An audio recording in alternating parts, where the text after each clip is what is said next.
Hi there everyone. Today we're driving in the snow on slippery roads.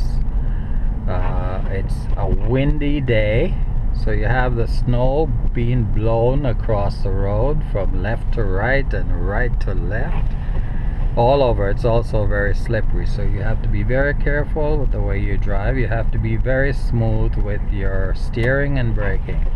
Left at the next street, so signal, check, left, right, turn in because it's safe, and very light on the accelerator so you don't spin your tires. Of course, the main thing here is having good tires, winter tires.